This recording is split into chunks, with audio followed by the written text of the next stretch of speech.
चलिए अब शुरुआत करते हैं पहाड़ प्रभात की और सबसे पहले बात बारिश की कर लेते हैं। दरअसल बारिश के कहर और पहाड़ पर दहशत की वजह से लगातार लोगों की परेशानी बढ़ी हुई है। सबसे पहले पहाड़ पर तबाही की 5 तस्वीरें अब आपको दिखाने जा रहे हैं, जहां पर आसमान से बरसी आफत ने लोगों को दहशत में डाल दिया है। ये देखिए तस्वीरें आप देख पा रहे हैं, उत्तरकाशी की तस्वीर, जहां पर जान जोखिम में डालकर लोग सफर करने को मजबूर हैं। इसके अलावा जोशीमठ में भी बारिश का कहर देखने को मिल रहा है। उत्तरकाशी से तस्वीर देखिए, जहां पर भीषण भूस्खलन की वजह से रास्ते बाधित हैं और कर्णप्रयाग में आसमान से आफत बरस रही है। इसके अलावा कर्णप्रयाग की ही तस्वीर आप देख रहे हैं, भूस्खलन की तस्वीरें, जिसकी वजह से कई रास्ते बंद हैं और लोगों की आवाजाही।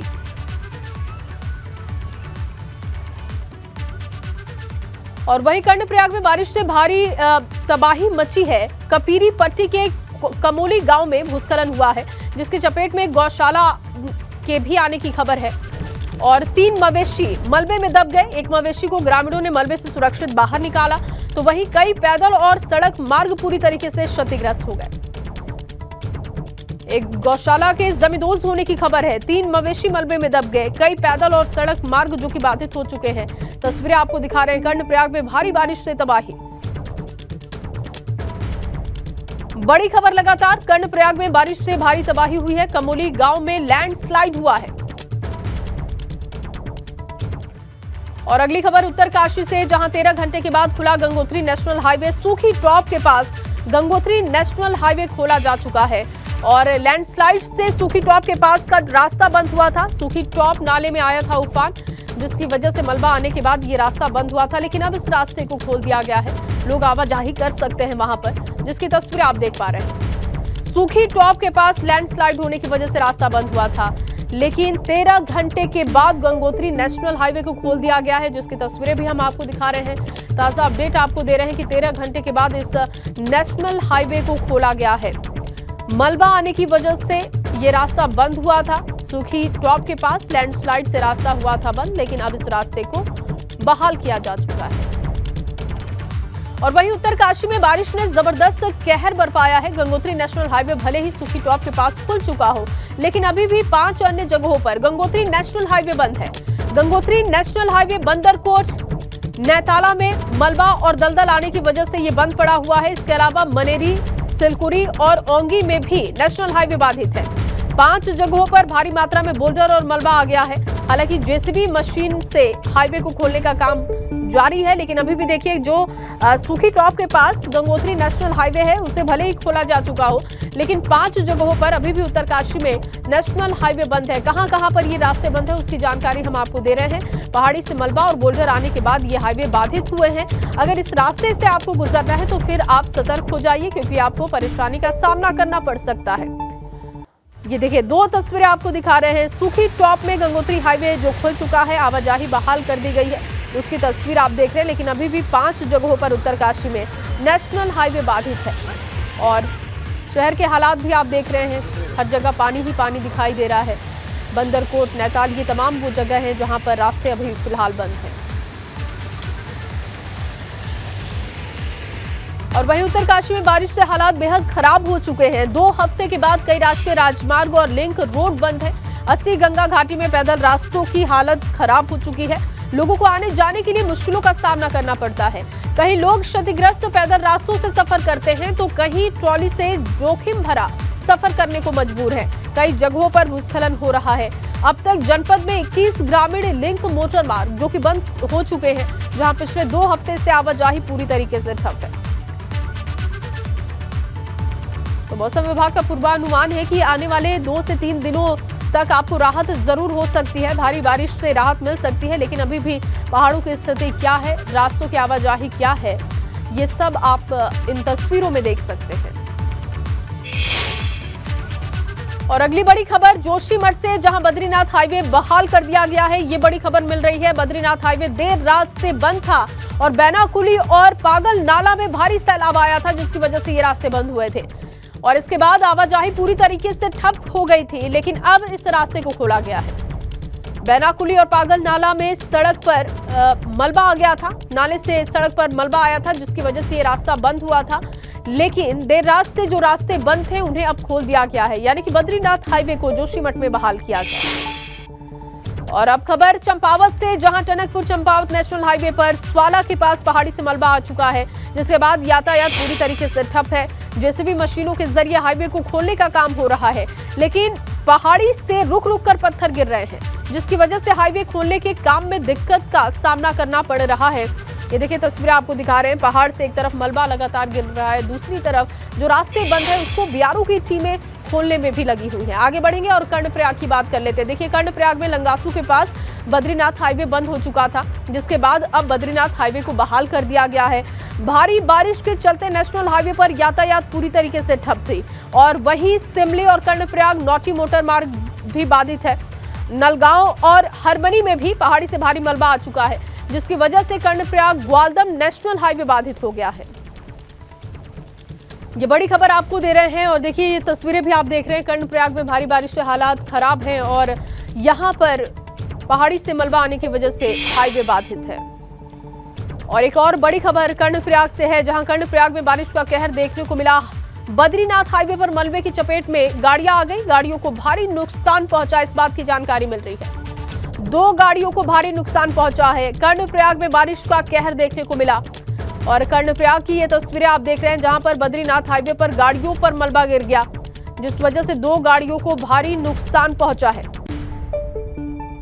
तो लगातार पहाड़ पर परेशानी बढ़ती जा रही है और बारिश का कहर देखने को मिल रहा है।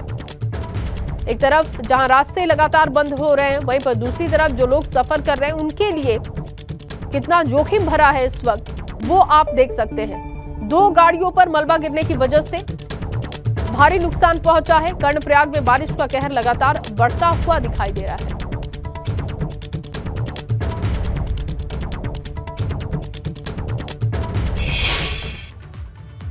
तो देखिए ये तस्वीरें आपको दिखा रहे थे हम कर्णप्रयाग से और अब बात उत्तराखंड के मौसम की कर लेते हैं। दरअसल आज उत्तराखंड में भारी बारिश से थोड़ी राहत की उम्मीद जताई गई है मौसम विभाग की तरफ से और मौसम विभाग का ऐसा अनुमान है कि उत्तराखंड में 9 अगस्त तक भारी बारिश से राहत आपको मिलेगी, यानी कि 2 दिनों की ये राहत हो सकती है आपके लिए। हालांकि राज्य के पर्वतीय क्षेत्रों में कहीं कहीं हल्की बारिश की संभावना भी मौसम विभाग की तरफ से जाहिर किया गया और जिन जिलों में बारिश की संभावना है उनमें उत्तरकाशी है, चमोली है, रुद्रप्रयाग है, बागेश्वर और पिथौरागढ़ भी शामिल है।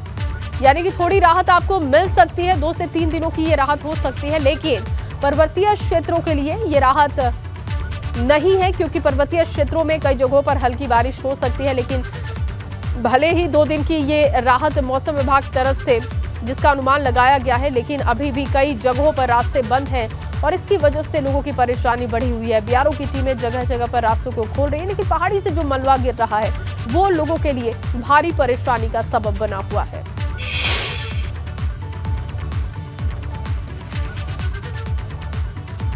जो संभावना बनती है थोड़ा बागेश्वर और चमोली डिस्ट्रिक्ट में बन रही है।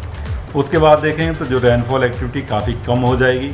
आप ये कह सकते हैं हल्की बारिश जो है कुछ जगहों में जो है, अगर 8 और 9 को बात करें तो वो मिलने वाली है प्रदेश में, हल्की बारिश मैं कहूँगा, और वो भी पहाड़ों में जो है कुछ जगहों में मिलेगी। जहाँ तक मैदानी क्षेत्र है तो उसमें तो करीब करीब वो जो है आइसोलेटेड या ड्राई तरह का ही रहने वाला है। और अब खबर हरिद्वार से, जहां के ज्वालापुर में विष्णु अरोड़ा नाम के भाजपा नेता ने दूसरे भाजपा नेता दीपक टंडन पर फायरिंग कर दी। मामला भाजपा के पूर्व प्रदेश अध्यक्ष और हरिद्वार के विधायक मदन कौशिक के घर के पास का है। तिरंगा कार्यक्रम को लेकर दोनों नेताओं में कहा सुनी हुई थी, जिसके बाद ये घटना हुई। फिलहाल पुलिस पूरे मामले की तफ्तीश में जुटी हुई है। तो देखिए सीसीटीवी फुटेज आपकी टीवी स्क्रीन पर है। फायरिंग तक की नौबत आ गई। 2 भाजपा के नेताओं में ये विवाद हुआ था। तिरंगा यात्रा को लेकर विवाद बताया ये जा रहा है, लेकिन अब ये पूरा मामला क्या रहा, पुलिस इसकी जांच जुटा रही है। वो इंडिपेंडेंट मैटर है, कहीं हो सकता है कोई रिलेशन हो, लेकिन अभी तक ऐसे पूरा पक्का इसका रिलेशन उस मामले से नहीं आया है। बाकी मामले की जांच की जा रही है, तहरीर के आधार पर मुकदमा पंजीकृत करके अग्रिम कार्रवाई। और इसी खबर पर ज्यादा जानकारी के साथ विनोद मेरे सहयोगी जुड़ चुके हैं। विनोद, सबसे पहले तो ये जो दोनों भारतीय जनता पार्टी के नेता हैं, किस बात को लेकर भिड़े थे और अब क्या इनके बारे में कोई जानकारी मिल रही है, कहां पर ये दोनों हैं? क्योंकि फायरिंग तक की नौबत आ गई, इतना क्या विवाद बढ़ गया था? जी देखिए, आपको अगर पहले सबसे पहले ये बताएं तो भाजपा के पूर्व प्रदेश अध्यक्ष मदन कौशिक का जिस गली में आवास है उसी के पास में ये वारदात हुई है।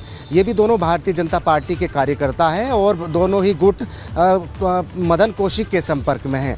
दोनों में आपसी रंजिश पहले से ही चली आ रही थी, लेकिन जब तिरंगा यात्रा के दौरान आपसी रंजिश का सामना इनका हुआ और दोनों में विवाद हुआ तो आपसी एक जो दबंग नेता है विष्णु, जो अभी पुलिस की गिरफ्त से बाहर है, उसने दूसरे शख्स दीपक की बेरहमी से पिटाई की और उसके घर में जाके फायरिंग की। पूरा मामला जवालापुर कोतवाली में पहुंचा, मामला दर्ज किया गया है। अभी तक विष्णु जो आरोपी बनाया गया है वो बिल्कुल फरार है। हालांकि इस पूरे मामले में अभी मदन कौशिक का कोई लेना देना नहीं है। हालांकि दोनों ही गुट यानी दीपक और विष्णु जो आरोपी हैं इस पूरे मामले में, वो दोनों ही मदन कौशिक के संपर्क में है, लेकिन मदन कौशिक इस पूरे मामले में कहीं नहीं दिखाई दे रहे हैं। अभी फिलहाल जवालापुर कोतवाली में विष्णु के खिलाफ मामला दर्ज किया गया है और जिस तरह से ये पूरा मामला सीसीटीवी में कैद हुआ है, विष्णु ने दूसरे शख्स के घर जाकर पहले उसकी बेरहमी से पिटाई की और उसके घर जाकर फायरिंग कर दी। तो जिस तरह से सोशल मीडिया पर ये फायरिंग का वीडियो वायरल हो रहा था, तो पुलिस ने पूरे मामले में संज्ञान लेकर आरोपी के खिलाफ मुकदमा दर्ज कर लिया है। और जिस तरह से भाजपा के नेताओं की दबंगई, एक दूसरे के साथ में मारपीट का वीडियो वायरल हो रहा है, दबंगई देखने को मिल रही है, तो पूरे मामले में पुलिस गहनता से जांच कर रही है और विष्णु अभी पुलिस की गिरफ्त से बाहर है। और ये दोनों ही गुट यानी दीपक और विष्णु, ये तमाम दोनों ही जो भारतीय जनता पार्टी के युवा नेता हैं वह मदन कौशिक के संपर्क में हैं, उनके ही ये दोनों गुट के माने जा रहे हैं। और अभी जो जानकारी मिल रही है कि जल्द ही पुलिस विष्णु की गिरफ्तारी कर सकती है। जी, बहुत शुक्रिया विनोद आपका तमाम जानकारी के लिए, अपडेट के लिए। खबर उधम सिंह नगर से है, जहां उधम सिंह नगर से बवाल की एक तस्वीर आई है। यहां पुलिस वालों ने कांवड़िए की बाइक का चालान कर दिया और फिर क्या था, सारे कांवड़िए बवाल करने लगे, सड़क जाम कर दिया और जो लोग इस रोड पर मौजूद थे उन्हें परेशानी का सामना करना पड़ा। देखिए तस्वीरें आप देख पा रहे हैं, ये सड़क की तस्वीर है जहां पर एक पुलिस वाले ने कांवड़िए का चालान किया और उसके बाद यहाँ पर जमकर बवाल हुआ। हाईवे की तस्वीरें हैं, लेकिन जो लोग इस रास्ते से गुजर रहे थे उनके लिए सबसे ज्यादा परेशानी हुई। घंटों तक यही स्थिति बनी रही। उसके बाद जाम को खुलवाया गया, लेकिन लोग इस रास्ते से जो आवाजाही कर रहे थे वो काफी परेशान हुए। दो तस्वीरें लगातार आप देख रहे हैं, हाईवे पर जाम की स्थिति बन गई और चालान करने को लेकर ये पूरा विवाद हो गया। ट्रैफिक पुलिस ने चालान किया तो कांवड़िए को गुस्सा आ गया और उसके बाद जो साथी कांवड़िए थे सभी ने मिलकर चालान का विरोध किया और सड़क को जाम कर दिया।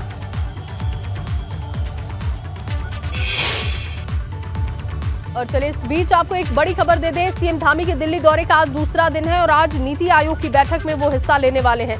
पीएम मोदी की अध्यक्षता में नीति आयोग की बैठक होने वाली है, जिस बैठक में शामिल होंगे सीएम धामी। और कल केंद्रीय मंत्री नितिन गडकरी से मुलाकात का कार्यक्रम है। सड़क परियोजनाओं को लेकर नितिन गडकरी के साथ वो चर्चा करेंगे। कल उनके साथ मीटिंग है, लेकिन उससे पहले नीति आयोग की बैठक में शामिल होने वाले हैं। दिल्ली दौरे पर सीएम धामी है और आज जो कार्यक्रम है, आज जो उनका शेड्यूल है वो बताया जा रहा है कि नीति आयोग की बैठक में हिस्सा लेने का है। और देखिए कल की तस्वीरें आप देख रहे हैं, जब गृह मंत्री अमित शाह से उन्होंने मुलाकात की थी, उस वक्त की तस्वीरें आपकी टीवी स्क्रीन पर। और इसी खबर के साथ इस बुलेटिन में बस इतना ही। आप बने रहिए एबीपी गंगा के साथ।